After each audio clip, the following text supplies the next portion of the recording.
നിലാവിന് സ്വന്തമെന്ന് തോന്നിയ ഒരു ചെറിയ ലോകമുണ്ടായിരുന്നു. അത് പാട്ടുകളുടെയും കവിതകളുടെയും വാക്കുകളുടെയും ലോകമായിരുന്നു. അവിടെ വരുന്നവർ അവളെ സ്നേഹിക്കുകയും ബഹുമാനിക്കുകയും ചെയ്തിരുന്നു. അവളേക്കാൾ പ്രായം കൂടിയ സ്ത്രീകൾ പോലും അവളെ ചേച്ചി, അമ്മച്ചേച്ചി എന്നൊക്കെയാണ് വിളിച്ചിരുന്നത്. ആ വിളി അവൾക്ക് ഒരുപാട് ഇഷ്ടമായിരുന്നു. പുരുഷന്മാരായാലും അവളേക്കാൾ ഇളയവരായാലും അവളെ ചേച്ചിയമ്മ എന്ന് വിളിക്കുമ്പോൾ അവളുടെ മനസ്സ് സന്തോഷം കൊണ്ട് നിറയും. അവൾ ആ വേദിയിൽ സന്തോഷവതിയായിരുന്നു. ആ വേദിയുടെ ഉടമയോടും അവൾക്ക് വലിയ ബഹുമാനമുണ്ടായിരുന്നു. അവൾക്ക് പ്രിയപ്പെട്ട കൂട്ടുകാരികളും ഉണ്ടായിരുന്നു. അങ്ങനെ നിലാവിൻ്റെ സന്തോഷത്തിലും സങ്കടത്തിലും ഒപ്പം നിന്ന 4 ഹൃദയങ്ങൾ, 4 കൂട്ടുകാരികൾ. അവരിൽ ഒരാളാണ് നിലാവിനെ മറ്റൊരു വേദിയിലേക്ക് കൂട്ടിക്കൊണ്ടു പോയത്. അവിടെ ഒരു വൃദ്ധനായിരുന്നു ഉണ്ടായിരുന്നത്. ആദ്യമേക്ക് അവരുടേത് സൗഹൃദമായിരുന്നു. പക്ഷേ പിന്നീട് ആ വൃദ്ധൻ്റെ പേരിൽ പല വേജ പേരുകളും പല മോശം വാക്കുകളുമായി പ്രത്യക്ഷപ്പെടാൻ തുടങ്ങി. നിലാവിന് സംശയമായി. യഥാർത്ഥ വ്യക്തിയെ തിരിച്ചറിയാൻ അവൾ ശ്രമിച്ചു. അങ്ങനെ വേജ പേരുകളിൽ ആരെങ്കിലും പ്രത്യക്ഷപ്പെട്ടാൽ യഥാർത്ഥ വൃദ്ധനെ തന്നെ വിളിച്ചുകൊണ്ടുവന്ന് ചില വേദികളിൽ കാണിക്കാൻ തുടങ്ങി. ഒരു ദിവസം നിലാവിൻ്റെ ഒരു കൂട്ടുകാരി സ്വന്തം വേദിയിൽ ലൈവ് നടത്തുകയായിരുന്നു. അവിടെ വൃദ്ധൻ്റെ പേരിലുള്ള ഒരാൾ വളരെ മോശമായ ഒരു കമൻ്റ് ഇട്ടു. നിലാവ് ഉടൻ തന്നെ യഥാർത്ഥ വൃദ്ധനെ ആ വേദിയിലേക്ക് വിളിച്ചു കൊണ്ടുവന്നു. ഇതാണ് യഥാർത്ഥ വ്യക്തി, അവൾ പറഞ്ഞു. അവിടെ ഉണ്ടായിരുന്ന മറ്റൊരു വ്യക്തി വൃദ്ധനെക്കുറിച്ച് വെളിപ്പെടുത്തി. ഈ മനുഷ്യൻ സ്ത്രീകളോട് വളരെ മോശമായാണ് സംസാരിക്കാറുള്ളത്. പല സ്ത്രീകളെയും ഇയാൾ അപമാനിച്ചിട്ടുണ്ട്. ആ വാക്കുകൾ അവിടെ വെളിപ്പെട്ടു. അപ്പോൾ നിലാവിൻ്റെ കൂട്ടുകാരിയും തൻ്റെ അനുഭവം പറഞ്ഞു. ഞാൻ ഇയാളുടെ വേദിയിൽ പോയിട്ടുണ്ട്. എന്നെയും വളരെ മോശമായി അപമാനിച്ചിട്ടുണ്ട്. നിലാവ് വൃദ്ധനോട് ചോദിച്ചു, താങ്കൾ അവളെ മോശമായി പറഞ്ഞോ? വൃദ്ധൻ വ്യക്തമായി മറുപടി നൽകിയില്ല. പകരം അയാൾ പറഞ്ഞു, എന്നെ കുറ്റം പറഞ്ഞവനെ ഹൈഡ് ചെയ്യണം. നിലാവ് അമ്പരന്നു.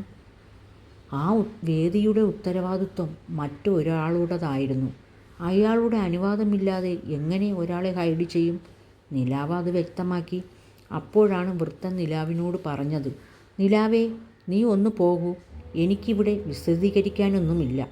പക്ഷേ നിലാവ് ചോദിച്ചു, എൻ്റെ കൂട്ടുകാരിയെ മോശമായി പറഞ്ഞിട്ടുണ്ടെങ്കിൽ എന്തിനാണ് അങ്ങനെ പറഞ്ഞതെന്ന് ഇവിടെ പറയണം. മറുപടി വന്നില്ല. വൃദ്ധൻ അവിടെ നിന്ന് പോയി. പിന്നെയും അയാൾ തൻ്റെ വേദിയിലൂടെ നിലാവിനെയും അവളുടെ കൂട്ടുകാരി ചേച്ചിയെയും മോശമായി സംസാരിച്ചു. അവൾ സ്നേഹിച്ചിരുന്ന വേദിയുടെ പേരിനെ ചേർത്തുപോലും അയാൾ വളരെ മോശമായി സംസാരിച്ചു. പിന്നീട് നിലാവിൻ്റെ കൂട്ടുകാരി ചേച്ചി അവരുടെ ലൈവിലൂടെ നിലാവിനെയും അവരെയും വൃദ്ധൻ വളരെ മോശമായി പറഞ്ഞ കാര്യങ്ങൾ വെളിപ്പെടുത്തി. അയാൾ പറഞ്ഞ മോശമായ ഒരു വാക്ക് ആ സംഭാഷണത്തിൽ ഹൈലൈറ്റായി വന്നു. കൂട്ടുകാരി ചേച്ചി അത് പോസ്റ്റ് ചെയ്തു. അത് കണ്ട് നിലാവ് പറഞ്ഞു, അതെടുത്തു മാറ്റൂ. നമ്മളെക്കുറിച്ച് പറഞ്ഞ ആ മോശം വാക്ക് വീണ്ടും എല്ലാവരുടെയും മുന്നിൽ നിർത്തേണ്ട കാര്യമില്ലല്ലോ. പക്ഷേ ആ പോസ്റ്റ് നീങ്ങിയില്ല. നിലാവ് പിന്നീട് അതിനെക്കുറിച്ച് സംസാരിച്ചില്ല. അവളും കൂട്ടുകാരിയും വൃദ്ധനെതിരെ പരാതി നൽകി. പക്ഷേ അയാളുടെ പെരുമാറ്റങ്ങൾ അവസാനിച്ചില്ല. സ്ത്രീകളെക്കുറിച്ച് മോശമായി സംസാരിക്കുന്നതും അവരെ അപമാനിക്കുന്നതും തുടർന്നു. അതിനിടയിൽ നിലാവിൻ്റെ ജീവിതത്തിലും ചില നിയന്ത്രണങ്ങളുണ്ടായിരുന്നു. അവൾക്ക് എല്ലായിടത്തും സ്വതന്ത്രമായി പോകാൻ കഴിയുമായിരുന്നില്ല. കൂട്ടുകാരി ചേച്ചി കൂടെയുണ്ടെങ്കിൽ മാത്രമാണ് ചിലപ്പോൾ പുറത്തേക്ക് പോകാൻ അനുവാദമുണ്ടായിരുന്നത്. എന്നിട്ടും അവൾ സ്നേഹിച്ചിരുന്ന ആ വേദി അവളുടെ മനസ്സിലെ ഒരു ആശ്വാസമായിരുന്നു. പക്ഷെ അവിടെയും തെറ്റിദ്ധാരണകൾ വളർന്നു. നിലാവിന് അവിടെ നിന്ന് തള്ളിപ്പറയപ്പെട്ടതുപോലെ അനുഭവപ്പെട്ടു. അവൾ പതുക്കെ ആ വേദിയിൽ പോകുന്നത് നിർത്തി. അവളെ അവിടെ പലരും അന്വേഷിച്ചു. പക്ഷേ അവളുടെ അഭാവത്തെക്കുറിച്ച് നൽകിയ മറുപടികൾ അവളുടെ മനസ്സിൽ സംശയം മാത്രം ബാക്കി വച്ചു. അങ്ങനെ നിലാവ് ആ വേദിയിൽ നിന്നും അകന്നു. കാലം കടന്നുപോയി. അപ്പോഴാണ് വൃദ്ധൻ വീണ്ടും നിലാവ് സ്നേഹിച്ചിരുന്ന ആ വേദിയിൽ പ്രത്യക്ഷപ്പെട്ടത്. അവിടെ നിലാവിൻ്റെ പ്രിയപ്പെട്ട കൂട്ടുകാരിയും എത്തി. വൃദ്ധൻ അവളോട് അപേക്ഷിച്ചു, എന്നെ ബ്ലോക്കിൽ നിന്ന് ഒഴിവാക്കൂ. പക്ഷേ ആ കൂട്ടുകാരി നിലാവിൻ്റെ അഭിപ്രായം ചോദിച്ചിട്ടാണ് കാര്യങ്ങൾ ചെയ്യാറുണ്ടായിരുന്നത്. അവൾ വൃദ്ധനോട് പറഞ്ഞു, താങ്കളും താങ്കളുടെ കൂട്ടുകാരും ചേർന്നാണ് എന്നെ അപമാനിച്ചത്. അതെല്ലാം മറന്ന് എങ്ങനെ ഞാൻ നിങ്ങളെ വീണ്ടും സ്വീകരിക്കും? പിന്നീട് അവൾ ആ വേദിയുടെ ഉടമയോട് സോറി പറഞ്ഞ് അവിടെ നിന്ന് മാറിപ്പോയി. നിലാവ് അതെല്ലാം അറിഞ്ഞു. അവൾക്കൊപ്പം നിന്ന 4 കൂട്ടുകാരികളുടെ സ്നേഹം അപ്പോൾ അവൾക്ക് കൂടുതൽ മനസ്സിലായി. ഒരാൾ വൃദ്ധൻ്റെ വേദിയിൽ പോകുമായിരുന്നു. പക്ഷേ നിലാവിനെയും അവളുടെ പ്രിയപ്പെട്ട കൂട്ടുകാരി ചേച്ചിയെയും അപമാനിച്ച ശേഷം അവൾ ആ വേദിയിലേക്ക് പോകുന്നത് പൂർണ്ണമായും നിർത്തുകയും ചെയ്തു. മറ്റൊരു കൂട്ടുകാരി നിലാവിന് വേണ്ടി ശക്തമായി സംസാരിച്ചു കൊണ്ടിരുന്നു. അവൾ ഉടൻ ആ വേദി വിട്ടില്ല. പക്ഷേ പിന്നീട് അയാളോടൊപ്പം നിന്നവരും ചേർന്ന് അവളെയും അപമാനിച്ചു. എന്നിട്ടും അവൾ നിലാവിനോടുള്ള സ്നേഹം ഉപേക്ഷിച്ചില്ല. 4ാമത്തെ കൂട്ടുകാരി നിലാവ് സ്നേഹിച്ചിരുന്ന ആ വേദിയിൽ വരുമായിരുന്നു. അവിടെ വെച്ചാണ് അവൾ നിലാവിനെ പരിചയപ്പെട്ടത്. ആ ദിവസം മുതൽ അവൾ നിലാവിനെ സ്വന്തം ചേച്ചിയെപ്പോലെ കരുതി. നിലാവിൻ്റെ വേദന അവളുടെയും വേദനയായി. അവസാനം അവളും നിലാവ് സ്നേഹിച്ചിരുന്ന ആ വേദിയിലേക്ക് പോകുന്നതും നിർത്തി. അങ്ങനെ നിലാവ് സ്നേഹിച്ചിരുന്ന ആ വേദിയിൽ നിന്നും പലരും അകന്നു. അത് നിലാവ് പറഞ്ഞിട്ടാണെന്ന് അവിടെ പറയാൻ തുടങ്ങി.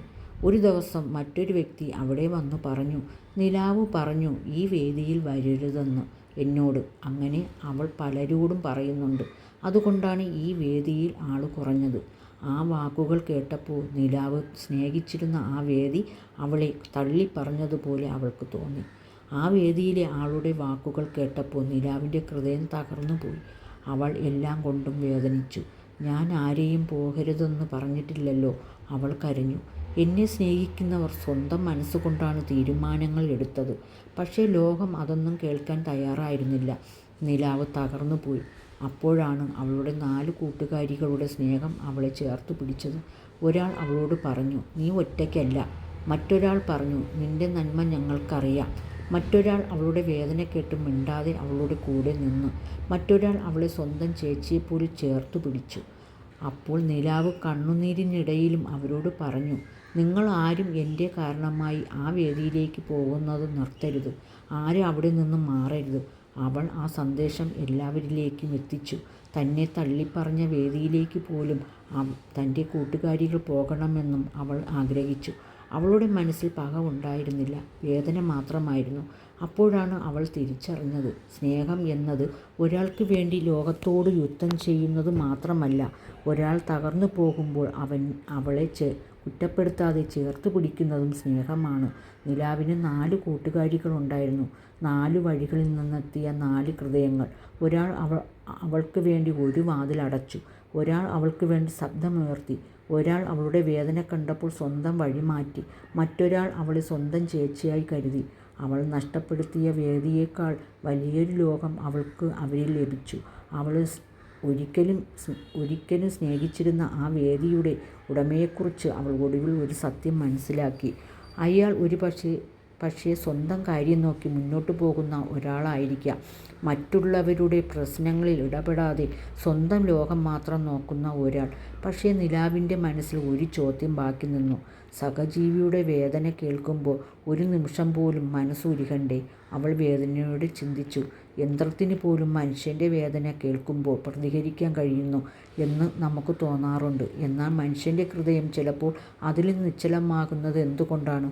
അവൾക്ക് ഉത്തരമുണ്ടായിരുന്നില്ല. അവൾ ആരെയും കുറ്റപ്പെടുത്തിയില്ല. വീണ്ടും അവൾ മനസ്സിൽ പറഞ്ഞു, പോട്ടെ. ആ ഒരു വാക്കിനുള്ളിൽ ഒരു ലോകം മുഴുവൻ ഉണ്ടായിരുന്നു. നിരാശയും വേദനയും വിട്ടുകൊടുക്കലും അവസാനം ഒരു ചെറിയ സമാധാനവും. നിലാവ് കണ്ണുനീർ തുടച്ചു. 4 കൂട്ടുകാരികളെയും ഓർത്തു. അപ്പോൾ അവൾ മനസ്സിലാക്കി, ചില വാതിലുകൾ അടയുമ്പോൾ നമ്മൾ ഒരു ലോകം നഷ്ടപ്പെട്ടു എന്ന് കരുതുന്നു.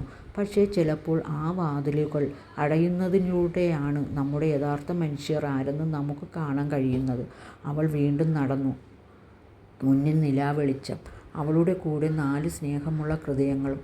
അവൾക്ക് ഇനി ഭയമില്ലായിരുന്നു. കാരണം അവൾ മനസ്സിലാക്കിയിരുന്നു, തന്നെ തകർക്കാൻ ശ്രമിച്ച വാക്കുകളേക്കാൾ തന്നെ ചേർത്ത് പിടിച്ച 4 ഹൃദയങ്ങളുടെ സ്നേഹമാണ് ശക്തമായ ശബ്ദം.